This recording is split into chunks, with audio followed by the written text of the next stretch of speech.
I think, given the situation, Nick Sirianni calling plays is absolutely a good idea. They should let him do it, and they should use the opportunity to hire somebody at this point, to hire one of those high upside young guys that hasn't called plays. You don't want to put them in the situation to call plays, but your organization gets stronger. Maybe you get a future star within the organization. Like, if the options to me are some retread, like Nagy or Cooter or a high upside young guy, get the young guy in the building. If they wanted one of the retreads, they would have hired one of the retreads already. Make the organization smaller, or stronger rather. And we all know Sirianni's fingerprints are all over the offense anyway. Let him do it. And I know what people will say. I already know the response. Well, he did it in 21 and he wasn't good at it and they took it away from him. It was 2021. Mm-hmm. That was 5 years ago. That is a long time. Nick Sirianni has improved in a lot of different ways in 5 years. In 5 years ago, we weren't even sure that Nick Sirianni would be here for more than 2 years or more than 1 year. Definitely. You know, and here he is 5 years later, been to 2 Super Bowls, won one of them.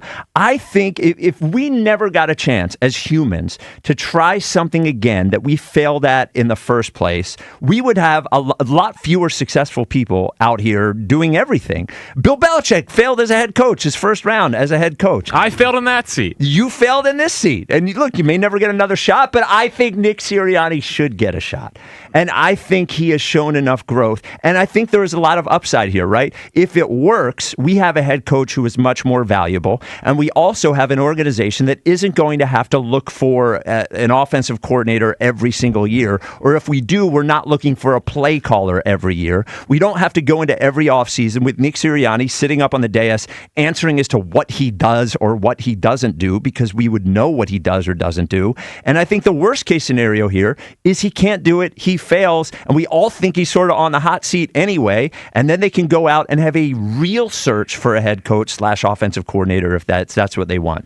I think like this year coming up is a lot of show us, don't tell us for a lot of people within the Eagles organization. I think Jalen Hurts is going to have to show us things, and I think Nick Sirianni has an opportunity here. This wouldn't have been at the start of this. This wouldn't have been my number one option, right? Mm-hmm. My number one option wouldn't be hire some 30-year-old who has 1 year of coaching experience and have Nick Sirianni call plays. But here's where we are.